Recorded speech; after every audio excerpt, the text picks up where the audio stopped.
या तो कोई सिम्टम नहीं होते या बहुत मामूली से सिम्टम होते हैं, जैसे मामूली बुखार, मामूली खांसी। ऐसे लोगों को अस्पताल में भर्ती होने की बिल्कुल ज़रूरत नहीं है। आप अपने घर में रह के अपनी देखभाल कर सकते हैं। घर में रह के क्या क्या करना है, क्या क्या एहतियात बरतनी है, इसके लिए हमने ये वीडियो बनाया है। बस एक बात का ख्याल रखना, घबराना नहीं है। इनमें से ज़्यादातर लोग कोरोना से आराम से ठीक हो जाते हैं।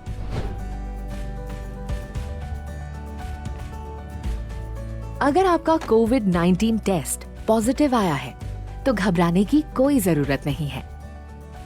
कोरोना के हल्के लक्षण वाले मरीज अपने घर पर ही होम आइसोलेशन के माध्यम से 17 दिनों में बिल्कुल ठीक हो सकते हैं। आपको होम आइसोलेशन के दौरान डॉक्टर के निर्देशों का सख्ती से पालन करना है। होम आइसोलेशन की प्रक्रिया शुरू करने से पहले इन बातों पर गौर करें। घर में कोरोना संक्रमित व्यक्ति के लिए अलग हवादार कमरा और टॉयलेट होना अनिवार्य है। यदि ऐसा नहीं है तो अपने डॉक्टर को अवश्य बताएं ताकि हम आपके लिए दिल्ली सरकार के कोविड केयर सेंटर में व्यवस्था कर सकें। कोरोना संक्रमित व्यक्ति की 24 घंटे देखभाल के लिए एक व्यक्ति का होना बेहद जरूरी है। यदि परिवार का कोई सदस्य बुजुर्ग जिनकी उम्र 55 साल से अधिक है या घर में कोई गर्भवती महिला या कोई गंभीर बीमारी जैसे कैंसर, एस्थमा, सांस की बीमारी, डायबिटीज, बीपी, हृदय रोग, गुर्दे की बीमारी आदि से पीड़ित सदस्य है तो मरीज के ठीक होने तक उन्हें किसी रिश्तेदार या जानकार के घर पर ठहराने की व्यवस्था करें, क्योंकि कोरोना इनके लिए हानिकारक हो सकता है। मुख्यमंत्री अरविंद केजरीवाल द्वारा नियुक्त स्वास्थ्य कार्यकर्ताओं और डॉक्टर की एक टीम मरीज के स्वास्थ्य की निगरानी के लिए प्रतिदिन कॉल करेगी। मरीज की सही जानकारी उन्हें प्रतिदिन देनी है। होम आइसोलेशन कर रहे मरीजों के लिए निर्देश। सबसे पहले मोबाइल फोन पर आरोग्य सेतु ऐप डाउनलोड करें और 24 घंटे ऐप पर नोटिफिकेशन और लोकेशन ट्रैकिंग को ऑन रखें। हमेशा ट्रिपल लेयर मेडिकल मास्क का इस्तेमाल करें और 8 घंटे उपयोग के बाद मास्क को फेंक दें। यदि मास्क गीला या गंदा हो जाता है तो इसे तुरंत बदल दें। मास्क पर 1% सोडियम हाइपोक्लोराइड सॉल्यूशन का प्रयोग कर इसे कीटाणु रहित करके एक बंद कूड़ेदान में फेंकें। 1% सोडियम हाइपोक्लोराइड सॉल्यूशन बनाने के लिए आप बाजार में मिल रहे सोडियम हाइपोक्लोराइड ब्लीच जिसमें 3.5% क्लोरीन हो या ब्लीचिंग पाउडर जिसमें 70% क्लोरीन हो का प्रयोग कर सकते हैं। आप 1 लीटर सोडियम हाइपोक्लोराइड ब्लीच को 2.5 लीटर पानी में मिलाकर या 7 ग्राम ब्लीचिंग पाउडर को 1 लीटर पानी में मिलाकर ये सॉल्यूशन आसानी से घर पर बना सकते हैं। इसका प्रयोग करते वक्त ग्लव्स और मास्क का प्रयोग करें। इस सॉल्यूशन से आप घर की सफाई कर सकते हैं। साथ ही स्विच बोर्ड, खिड़कियां, चेयर, डाइनिंग टेबल, अलमारी इत्यादि को साफ करने के लिए भी इस्तेमाल कर सकते हैं। इस सॉल्यूशन का इस्तेमाल कोई भी मेटालिक सतह जैसे सिक्योरिटी लॉक, दरवाजे के हैंडल इत्यादि पर ना करें। इससे जंग लग सकता है। इन सतहों को साफ करने के लिए आप कोई भी सैनिटाइजर का प्रयोग कर सकते हैं। आप इससे शौचालय की सफाई भी कर सकते हैं। याद रहे, इस सॉल्यूशन को टॉयलेट ब्रश पर स्प्रे करके ही शौचालय की सतह को साफ करें। आप अपने लिए अलग शौचालय का ही प्रयोग करें और हमेशा फ्लश करने से पहले ढक्कन को बंद करें। कृपया कमरे की खिड़कियां हमेशा खुली रखें। होम आइसोलेशन के दौरान अपने कमरे में ही रहें, घर के अन्य कमरों में ना जाएं। दरवाजे, खिड़कियां, टेबल जैसी चीजों को छूने से बचें, जिससे घर के अन्य सदस्यों को कोरोना से संक्रमित होने का खतरा न हो। अपने हाथों को साबुन और पानी से कम 40 सेकंड तक अच्छी तरह से धोएं या उन्हें 70% अल्कोहल युक्त सैनिटाइजर से साफ करें। अपने घर के अन्य लोगों के साथ व्यक्तिगत वस्तु जैसे बर्तन, तौलिए आदि को साझा ना करें। आपके कमरे की बार बार छुए जाने वाली चीजें जैसे टेबल, दरवाजे का handle, mobile phone, computer, remote इत्यादि को 1% हाइपोक्लोराइड सॉल्यूशन या सैनिटाइजर से साफ करें। डॉक्टर द्वारा बताई गई दवाइयां नियमित लेते रहें। यदि आप किसी अन्य बीमारी की दवाइयां लेते हैं तो डॉक्टर की सलाह जरूर लें। आप रिकवरी प्रक्रिया के दौरान शराब ना पिएं और धूम्रपान ना करें। भरपूर आराम करें। शरीर में पानी की कमी ना होने दें। इसके लिए तरल पदार्थ जैसे सूप, पानी, जूस इत्यादि पीते रहें। खाने में कम कार्बोहाइड्रेट, उच्च प्रोटीन युक्त आहार, सब्जी और फलों का सेवन करें। प्रतिदिन 3 बार करें।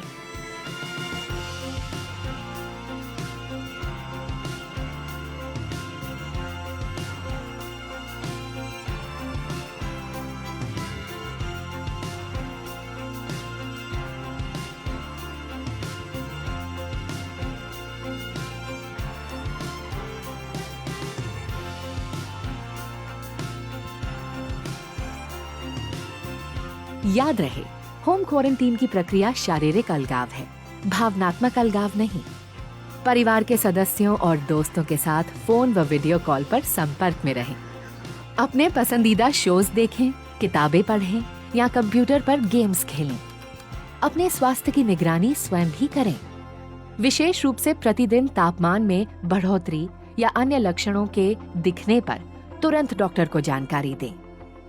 देखभाल कर्ता के लिए निर्देश। अपने मोबाइल फोन पर आरोग्य सेतु ऐप डाउनलोड करें और 24 घंटे ऐप पर नोटिफिकेशन और लोकेशन ट्रैकिंग को ऑन रखें। देखभाल कर्ता शारीरिक स्वस्थ हो और उसकी उम्र 24 से 50 वर्ष के बीच होनी चाहिए। आपको डायबिटीज, बीपी, हृदय रोग, एस्थमा, फेफड़ों या लिवर का रोग जैसी कोई बीमारी ना हो, या आप इम्यूनो कॉम्प्रोमाइज्ड, गर्भवती और कैंसर पीड़ित भी ना हो। आपको हमेशा फोन द्वारा हमारे स्वास्थ्य कार्यकर्ताओं के संपर्क में रहना होगा।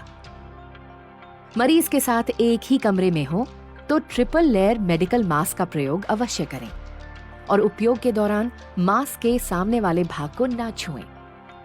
यदि मास्क गीला या गंदा हो जाता है तो उसे तुरंत बदलें। मास्क को हमेशा पीछे से खोलें और डिसइंफेक्ट करें।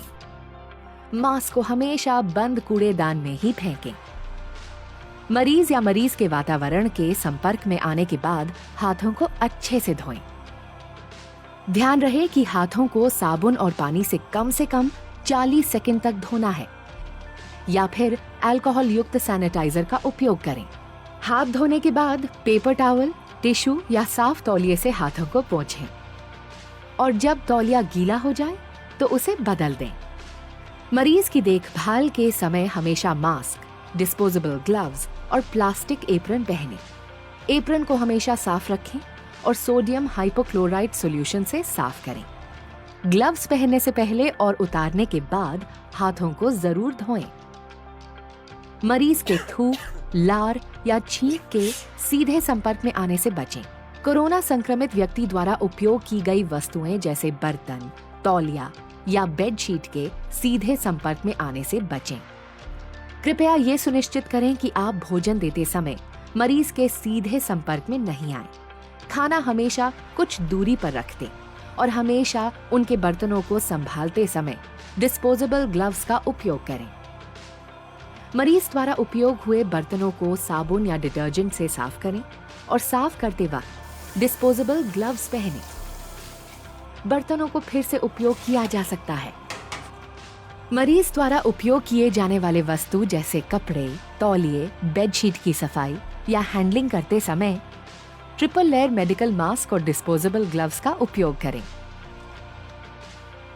मरीज के कपड़े, बिस्तर, तौलिए को अलग करें और 60 से 90 डिग्री सेल्सियस गर्म पानी व डिटर्जेंट से धोएं। अगर वॉशिंग मशीन है तो उन कपड़ों को अलग से धोएं और धूप में अच्छे से सुखा लें। मरीज के कमरे, बाथरूम और शौचालय की सतहों को रोजाना कम से कम 1 बार साफ करें। सफाई के लिए पहले घरेलू साबुन या डिटर्जेंट का उपयोग करें। इसके बाद 1% सोडियम हाइपोक्लोराइड सॉल्यूशन से डिसइंफेक्ट करें। आप खुद भी डॉक्टर की सलाह अनुसार दवाई लें। मरीज के करीबी संपर्क में रहने वालों को प्रतिदिन शरीर के तापमान के साथ अपने स्वास्थ्य की निगरानी करना अनिवार्य है। अगर वे कोविड-19 के किसी भी लक्षण को पाते हैं तो इसकी तुरंत रिपोर्ट करें। होम आइसोलेशन के पहले दिन से मरीज के ठीक होने तक ये कोशिश करें कि घर का कोई सदस्य घर से बाहर ना निकले। अपने रिश्तेदारों या पड़ोसियों से अनुरोध करें कि वो आपकी जरूरत की चीजें जैसे दूध, सब्जी, फल इत्यादि खरीद कर आपके दरवाजे पर रख दें। अन्यथा इन चीजों को आप होम डिलीवरी के माध्यम से भी खरीद सकते हैं।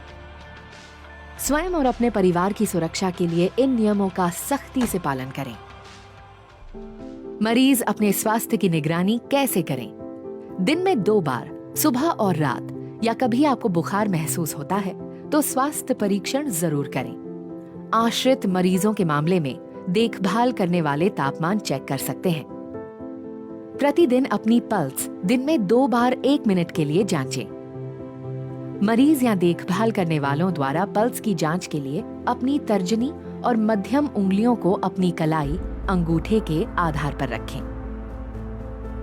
1 मिनट तक गिने कि आप कितने बीट्स महसूस करते हैं। आप 30 सेकंड तक बीट्स गिनकर उस संख्या को 2 से भी गुणा कर सकते हैं। जांच के बाद तापमान, पल्स रेट और कोई अन्य लक्षण को एक कॉपी पर समय और तारीख के साथ नोट करें तथा मेडिकल टीम को रोजाना बताएं। अगर आपका तापमान 100 डिग्री फ़ारेनहाइट से ज्यादा या पल्स 100 बीट्स प्रति मिनट से अधिक हो तो कृपया अपने स्वास्थ्य कार्यकर्ता से तुरंत संपर्क करें।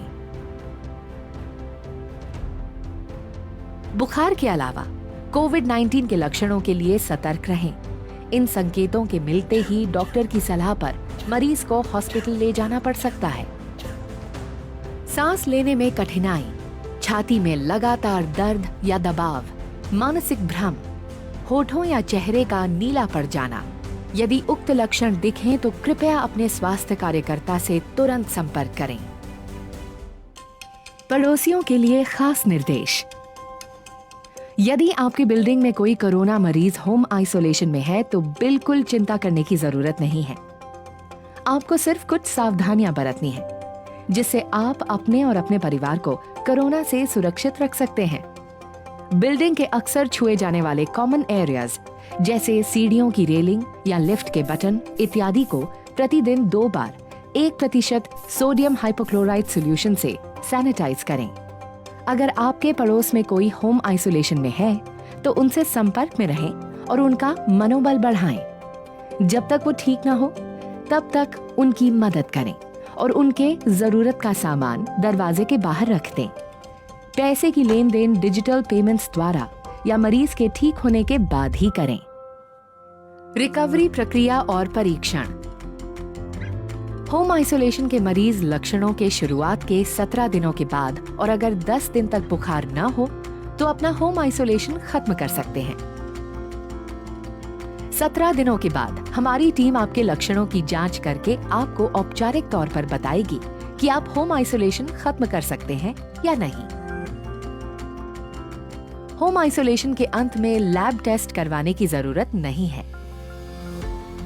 कृपया बताए गए सभी निर्देशों का पालन सख्ती और ईमानदारी से करें और अपने स्वास्थ्य की अच्छी देखभाल करें। हम आपके बेहतर स्वास्थ्य एवं देखभाल के लिए हर पल तत्पर हैं। तो अगर आपको कोरोना हो गया है लेकिन कोई सिम्टम्स नहीं है या मामूली से सिम्टम्स हैं तो आप अपने घर पे रह के अपनी देखभाल कर सकते हैं। इस वीडियो में जो बताया गया है उसका पूरी तरह से पालन करें और घबराना नहीं है। हम दिल्ली वालों ने बड़े बड़े काम किए हैं, इस बार कोरोना को भी मिलके हराएंगे।